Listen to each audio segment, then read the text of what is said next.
Election لیکن یہ بھی نواز شریف سے آنے کو جڑا ہوا ہے. الیکشن کا کہہ رہے ہیں. 90 دن تو گئے. اب الیکشن 90 دن کے بعد 1 مہینے بعد ہو یا 10 مہینے بعد ہو کوئی فرق نہیں پڑتا. وہ تو ہے.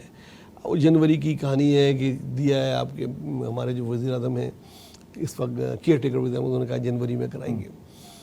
آپ کو لگتا ہے کہ جنوری میں الیکشن کا کچھ ماحول لگ رہا ہے کہ الیکشن ہو رہے ہیں جنوری میں, اسی لیے یہ آ رہے ہیں؟ دیکھیں اس وقت اس خطے کی صورتحال اور ماحول بہت تیزی سے بدل رہا ہے. آئندہ 1 ہفتے کے اندر کیا صورتحال ہوگی کسی کو نہیں معلوم. اچھا پہلے تو ہم یہ کہہ رہے تھے کہ پاکستان کے اندر کیا صورتحال ہوگی یہ کسی کو نہیں معلوم, لیکن اب بین الاقوامی سطح پر کچھ نہیں کہا جا سکتا کہ کیا ہوگا آنے والے دنوں میں. کیا کچھ بڑا یوں تو آپ کا موضوع یہ بات کا ہے, لیکن ظاہر ہے آپ یہ دیکھ رہے ہیں کہ اس وقت جو غزہ میں ہو رہا ہے, جس طرح سے ظلم اور بربریت ہو رہی ہے, اس میں پہلے لبنان کہ حزب اللہ کودی ہے, اس کے بعد اب شام اس میں انوالو ہو گیا. اگر شام انوالو ہوتا ہے اور لبنان کی اس میں فورس زیادہ جاتی ہے اور لبنان حزب اللہ کے اٹیکس بڑھ جاتے ہیں, دوسری طرف شام سے باقاعدہ اگر جنگ شروع ہو جاتی ہے تو ایران اس معاملے سے پیچھے نہیں ہٹے گا, سعودیہ پیچھے نہیں ہٹے گا, اور تیسرا سب سے بڑا مسئلہ کہ دیگر جو ممالک ہیں اس کے ارد گرد کے وہ بھی اس میں کودیں گے. جب وہ کودیں گے اور امریکن انٹرفیرنس اگر اس میں بڑھتا ہے تو یقینی طور پہ آپ نے دیکھا کہ اقوام متحدہ کے اندر بند کمرے کے اندر ہونے والے اجلاس میں روس نے شدید مخالفت کر دی ہے. حماس پر کسی بھی طرح کی پابندی کے حوالے سے کلیئر انہوں نے منع کر دیا. چین اسی طرف کھڑا ہوا ہے. تو جو 5 ممالک ہیں ویٹو کے وہ تیزی سے بڑھ سکتے ہیں. اچھا اب اس میں نقطہ کیا ہے, اس کا الیکشن کا کیا تعلق ہے؟ انڈیا نے کھل کر حمایت کر دی ہے اسرائیل کی. آپ نے دیکھا ہوگا انڈین مودی نے حمایت کر دی. آئندہ دنوں کے اندر انڈیا اگر اس جنگ میں امریکہ کی طرف ہی موو کرتا ہے, اسرائیل کی طرف ہی موو کرتا ہے, تو اس صورتحال میں یقینی طور پہ پاکستان کی سرحدوں پر بھی تناؤ بڑھے گا.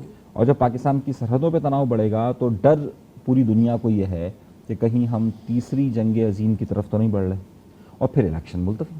تو مطلب میں نہ ہی سمجھوں نا. ہاں بالکل جی اس میں چلے ایک بات پہ ہم دونوں ایک پیج میں ہیں کہ مجھے بھی الیکشن نظر نہیں آ رہے, انہیں بھی الیکشن نظر نہیں آ رہے, لیکن بظاہر ہی ایسا لگے گا آنے والے دنوں میں کہ الیکشن ہو رہے ہیں. ہو سکتا ہے شیڈول وڈول بھی آ جائے اور تیاری بھی شروع ہو جائے, کچھ 62-63 کی آوازیں بھی آئیں گے, لیکن کچھ اس قسم کی کوئی چیز ہم دونوں یہ سمجھتے ہیں ہوگی کہ یہ الیکشن حال فی الحال ہوتا نظر نہیں آ رہا. آپ چلتے ہیں جو واقعی دنیا کا سب سے بڑا مسئلہ ہے, اس وقت سب سے بڑا مسئلہ جو پوری دنیا کے لیے ہے وہ اسرائیل کی جارحیت ہے جو غزہ میں بہت تیزی کے ساتھ جاری ہے. اس سے پہلے ہم نے دیکھا کہ جس طرح حزب اللہ نے کیا اور جس طرح ان لوگوں نے اٹیک کیا, اور اس کے بعد جو پھر اسرائیل کر رہا ہے, اور اس کے بعد اب یک طرفہ ایک طریقے سے ہے, اور اسرائیل جو غزہ میں نہتے شہریوں پہ جو گولہ باری کر رہا ہے, ہزاروں نہتے شہری شہید ہو چکے ہیں, کھانے پینے کی رسد ادھر بالکل ختم ہے, اور پتہ نہیں کس طرح اگلے 2-4 دن وہ گزاریں گے, کیونکہ سب کچھ ادھر سے ہی آتا تھا جو کہ اب بند ہے, اور آنے والے دنوں میں وہ کس کروٹ لیتے ہیں. مگر ایک ٹرمپ کارڈ جو ان مجاہدوں کے پاس ہے وہ ہے 240 سے اوپر ان کے فوجی, اور وہ اس میں میجر جنرل بھی شامل ہیں, بڑے بڑے عہدیدار بھی شامل ہیں, اور وہ ایسا ٹرمپ کارڈ ہے جس کو وہ وقت آنے پہ یوز کریں گے. اور جس طرح آپ نے بولا کہ دنیا شامل ہوتی رہے گی, ٹرکی شامل ہو جائے گا, اور پاکستان بھی آپ کو پتہ ہے پاکستان آپ کچھ بھی کر لیں, پاکستان کی عوام کی جو آواز ہے وہی حکومت کو بھولنی پڑے گی, اور وہ ہے فلسطینیوں کے ساتھ ہمیشہ سے. تو آپ کو نہیں تک کسی وقت اس میں کوئی بھی ایک بڑا اٹیک دونوں طرف سے کہیں سے بھی ہو جائے گا تو دنیا واقعی ورلڈ وار کی طرف جا سکتی ہے. اور اس میں ورلڈ وار جیسا کہ آج کا بیان جو میں بڑا سن کے جس کو بڑا زیادہ ویٹ دے رہا ہوں وہ یہ کہہ رہے ہیں آپ لاکھوں فوجی جمع کر رہے ہیں سرحدوں پہ, 3 لاکھ فوجی جمع کیے ہیں اور امریکہ سے بھی ایڈ آئی ہے. اگر اب آپ نے کوئی زیادہ گولہ باری کی تو ہم کو کہیں ڈھونڈنا نہیں پڑے گا, ہم فوجی ماریں گے. آپ سویلین مار رہے ہیں, ہم فوجی ماریں گے. ہم ادھر بھی راکٹ مار سکتے ہیں جہاں آپ کے فوجی ہیں, اور کہیں 2, 4, 5, 10 راکٹ ادھر گر گئے جہاں لاکھوں فوجی جمع ہیں تو 2, 4, 5 ہزار فوجی مرنا کوئی بڑی بات نہیں ہوگی جب ایک ساتھ جمع ہے. تو اس کا جو ریئیکشن ہوگا وہ آپ کیا دیکھتے ہیں؟ دیکھیں آپ نے بہت ساری باتیں کہی, لیکن ہم اگر پہلے ظلم اور بربریت کی ایک بات کر لیں کہ دیکھیں اب تک کی جو فلسطینی حکام نے ڈیٹا دیا اس کے مطابق 1000 کے قریب فلسطینی شہید ہوئے ہیں. ان 1000 میں جو 700 کے قریب بچے اور خواتین ہیں, یعنی 700. اگر کسی پر بھی آپ بمبارڈمنٹ کرتے ہیں اور آپ یہ دیکھیں کہ 1000 میں سے 700 بچے اور خواتین شہید ہوئے ہیں, یہ ایک ظلم ہے.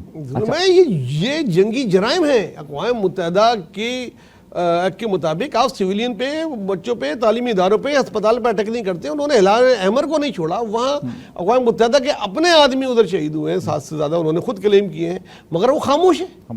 اچھا اب یہ دیکھیں 1000 میں سے اگر 700 اگر بچے ہوں تو پھر ظاہر ہے آپ وہاں کہیں پر بھی ان کے انتقام کے معاملے کو اور ان کے غصے کو نہیں روک سکتے. اس وقت غزہ میں صورتحال یہ ہے کہ 23 لاکھ کی آبادی میں اس وقت تمام لوگ اس بات پر 23 لاکھ کی آبادی جو ہے غزہ کی، وہ اس بات پر متفق ہے کہ ہر صورت میں وہ اٹیک کی طرف جائیں گے آگے.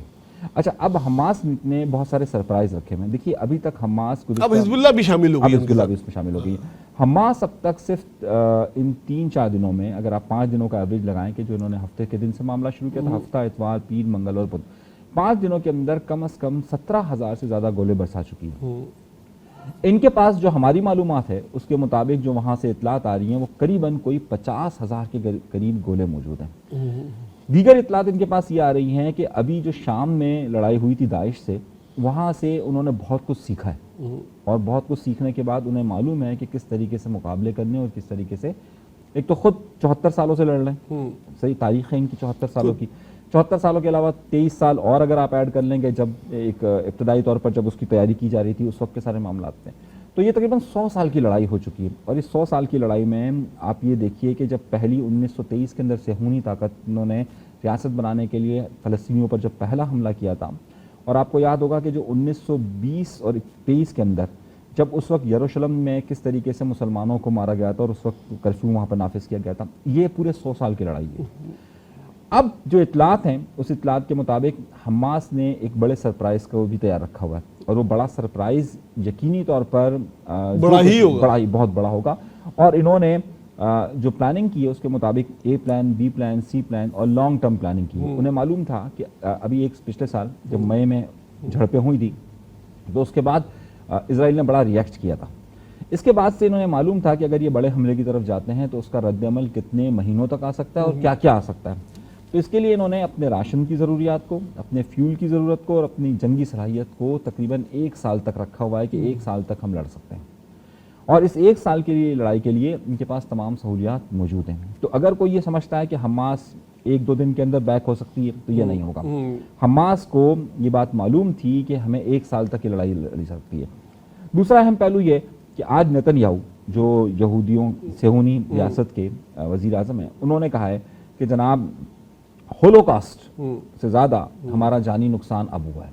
یعنی کہ ہولوکاسٹ جس کو سب سے زیادہ قرار دیتے ہیں، اور اس کا مطلب یہ ہے کہ ابھی تک کی جو اسرائیلی ترجمان بیان کر رہے ہیں اس میں 1300 اسرائیلی ہلاک ہو چکے ہیں، لیکن جو 248 کہتے ہیں مسنگ ہیں، 248 مسنگ ہیں. اب 1300 ہلاکتیں تو وہ کلیم کر رہے ہیں، لیکن ہمارے پاس جو اطلاعات موصول ہو رہی ہیں اس کے مطابق ان ہلاکتوں کی تعداد 4 سے 5 ہزار تک جائے گی اسرائیل کی. اور اسرائیل اسے کم کلیم کر رہے ہیں، لیکن ہمارے پاس اطلاعات آ رہی ہیں کہ 4 سے 5 ہزار کے قریب یہ ہلاکتیں جائیں گی. 2000 کے قریب تو شدید زخمی بھی ہیں، 2000 شدید زخمی ہیں. اب نوید بھائی اس ساری صورتحال میں یہ جو پوری دنیا کو جس واقعے نے ہلا کر رکھ دیا ہے، آپ دیکھیے کہ آئندہ دنوں کے اندر ایک طرف روس یوکرین کا مسئلہ چل رہا ہے، ایک طرف یہ معاملہ گرم ہو چکا ہے. مڈل ایسٹ کے گرم ہونے کا واضح مطلب یہ ہوتا ہے کہ دنیا کسی بھی اگلی عالمی جنگ کی طرف کھڑی ہوئی ہے. اور یہ اگر عالمی جنگ ہوتی ہے تو آپ دیکھیے کہ ابھی سے ہی سے 5 دنوں کے اندر پیٹرولیم پرائس کی قیمتوں میں اضافہ ہو چکا ہے. صحیح ہے. اور اگر پہلے ہی پوری دنیا کے اندر انفلیشن اتنا زیادہ ہے، مزید انفلیشن کی طرف جائے گا تو یہ کسی بھی ڈپریشن کی طرف جا سکتا ہے. تو آئندہ دنوں کے اندر سب لوگوں کو اس بات کے لیے تیار ہونا چاہیے کہ انہیں ایک طرف ہونا پڑے گا. یعنی کہ دنیا جو اس وقت 2 طاقتوں 2 پولز کی طرف کنورٹ ہوگی، تو جب وہ طاقتیں ہوں گی تو جنگ کہیں پر بھی شروع ہو سکتی ہے. بالکل. آنے والے دنوں میں اس میں خاص طور سے روس کا اور چین کا بھی ہم دیکھیں گے کہ ان کا کیا رول ہے. ان کا رول بڑا اہم ہوگا، ساتھ ساتھ ایران کا. کیونکہ جس طرح تل ابیب کی صورتحال ہے، تل ابیب کی صورتحال میں آپ کو بتاؤں، ابھی میں ایک ہفتے چھٹی پہ تھا تو میں افریقہ کے ایک ملک میں بیٹھا تھا. وہاں بہت سارے لوگ وہاں سے آپ کو پتا کہ سوشل میڈیا ڈائریکٹ بات کر کے اپنے لوگوں کو بات بتا رہے تھے جو کہ وہاں وائرل ہو رہی تھی اس جگہوں پہ. تو وہ بنکرز میں ہیں اور وہاں کے لوگ اس وقت نتن یاہو کو گالیاں دے رہے ہیں کہ پہلے دنیا ہمارے لیے محدود تھی تو تم نے اب تو ہم کو ہمارا اس میں بھی محدود کر دیا. وہ تو مطلب ہر ادھر کی پوری عوام تو اس کے خلاف نہیں ہے نا، وہ تو 10-20% ہے جو اسرائیلی جہاد کے حامی ہیں. باقی وہ شدید تنگ ہے اور اس کا اثر ان پہ بھی پڑے گا. اور اگر جس طرح تل ابیب پہ اٹیک ہوا ہے, 1-2 اور اٹیک ہو گئے, یا ایران اگر جس طرح امریکہ بالکل کود کے سامنے آ گیا ہے, لازمی بات ہے ایران کے پاس بھی ہے, ایران بھی کھل کے حمایت کر سکتا ہے. جب امریکہ اسرائیل کی حمایت کر سکتا ہے تو وائی ناٹ ایران یا پاکستان یا ٹرکی یا اور ممالک اس کی کیوں نہیں حمایت کریں. وہ کھل کے آ گیا تو یہ جنگ واقعی بہت لمبی جائے گی اور اس سے ہم بھی نہیں بچ سکیں گے, اس کی شاید ہم پہ بھی ہوں گے. لیکن اس وقت قوم جو ہے نا وہ پوری طریقے سے تیار ہے اس مسئلے پہ, اسرائیل کے مسئلے پہ. تقریباً پاکستان میں سوائے چند پیڈ رہنما سو کال ان کے جو بیان ہیں اس سے اچھا وہ ان کے بیانات سے ان کے بھی چہرے آکاش سامنے آئے کہ کس کی کیا وہ ہے.